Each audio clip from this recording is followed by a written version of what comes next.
சிதம்பரம் அருகே திறக்கப்பட்டுள்ள புதிய சுங்கச்சாவடியை முற்றுகையிட்டு போராட்டத்தில் ஈடுபட போவதாக தனியார் பேருந்து லாரி ஓட்டுநர்கள் அறிவித்துள்ள நிலையில் அங்கு ஏராளமான போலீசார் குவிக்கப்பட்டுள்ளனர். இத்தொடர்பான முழு விவரங்களை எமது செய்தியாளர் செந்தில்குமார் வழங்க கேட்கலாம். செந்தில்குமார், இத்தொடர்பான முழு விவரங்கள். அதாவது விழுப்புரத்திலிருந்து நாகப்பட்டினம் வரை தேசிய நெடுஞ்சாலை 4 வழிச்சாலையாக அகலப்படுத்தப்பட்ட பணிகள் நடந்து வருகிறது.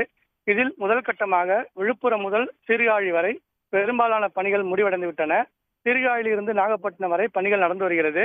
இந்த நிலையில் இந்த நெடுஞ்சாலையில் சிதம்பரம் கடலூர் இடையே கொத்தட்டை என்ற கிராமத்தில் புதிதாக சுங்கச்சாவடி ஒன்று அமைக்கப்பட்டிருக்கிறது.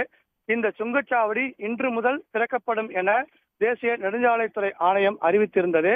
அந்த சுங்கச்சாவடியில் கட்டணத்தை பொறுத்தவரை மிக அதிகமாக இருப்பதாக கூறி பல்வேறு தரப்பினரும் இந்த கட்டணத்திற்கு எதிர்ப்பு தெரிவித்திருக்கிறார்கள். அதாவது இலகு ரக கார் போன்ற வாகனங்கள் ஒரு முறை செல்வதற்கு மட்டுமே 125 ரூபாய் கட்டணம் என நிர்ணயிக்கப்பட்டிருக்கிறது.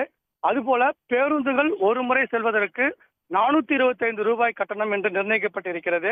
இதனால் சுங்கச்சாவடி கட்டணம் அதிகமாக இருப்பதாக கூறி இந்த சுங்கச்சாவடியில் வாகனங்களை செலுத்த மாட்டோம் என தனியார் பஸ் மற்றும் லாரி உரிமையாளர்கள் அறிவித்திருக்கின்றனர். இன்று டோல்கேட் திறக்கப்பட்டவுடன் முற்றுகை போராட்டம் நடத்துவோம் என லாரி பஸ் மற்றும் உரிமையாளர்கள் சங்கத்தினர் அறிவித்திருக்கிறார்கள். இதனால் பெரும் பரபரப்பும் பதற்றமும் ஏற்பட்டிருக்கிறது. இந்த நிலையில் தற்போது 8 மணி அளவில் சுங்கச்சாவடி திறக்கப்பட்டிருக்கிறது. இந்த வழியாக வரும் வாகனங்கள் சுங்கச்சாவடியில் கட்டணம் செலுத்திதான் செல்கின்றன. சுங்கச்சாவடி திறப்பையொட்டி சிதம்பரம் டிஎஸ்பி லாமேக் தலைமையில் 200க்கும் மேற்பட்ட போலீசார் இங்கு பாதுகாப்பு பணியில் ஈடுபட்டிருக்கிறார்கள். இதற்கிடையே 10 மணி அளவில் முற்றுகை போராட்டம் நடத்தப்படும் என அறிவிக்கப்பட்டிருக்கிறது. இந்த பகுதியைச் சேர்ந்த அரசியல் கட்சியினர், கிராமத்து மக்கள் உள்ளிட்ட ஏராளமானோர் சுங்கச்சாவடியை முற்றுகையிட்டு போராட்டம் நடத்தப் போவதாக அறிவித்து அதற்கான ஏற்பாடுகளில் இறங்கி இருக்கின்றனர். அதுபோல் கடலூர் மாவட்டத்தில் உள்ள தனியார் பஸ் உரிமையாளர்கள் மற்றும் லாரி உரிமையாளர்கள் சார்பில் கொத்தட்டை டோல்கேட்டை முற்றுகையிடுவது, அதாவது தங்களுடைய வாகனங்கள் பஸ் லாரி போன்ற வாகனங்களை எடுத்துக்கொண்டு கொத்தட்டை டோல்கேட்டில் நிறுத்தி விட்டுவிட்டு கொத்தட்டை டோல்கேட் சுங்க கட்டணத்தை குறைக்க வேண்டும், முழு பணிகள் முடிவடைந்த பிறகு இதில் டோல்கேட் வசூலிக்க வேண்டும் என்பன உள்ளிட்ட பல்வேறு கோரிக்கைகளை வலியுறுத்தி அவர்கள் சுங்கச்சாவடியை இன்னும் சில நிமிடங்களில் முற்றுகையிட இருக்கிறார்கள். இதனால் பெரும் பரபரப்பும் பதற்றமும் ஏற்பட்டிருக்கிறது.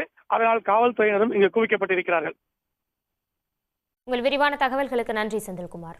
உடனுக்குடன் செய்திகளை தெரிந்து கொள்ள சன் நியூஸ் பெல் ஐகானை கிளிக் பண்ணுங்க.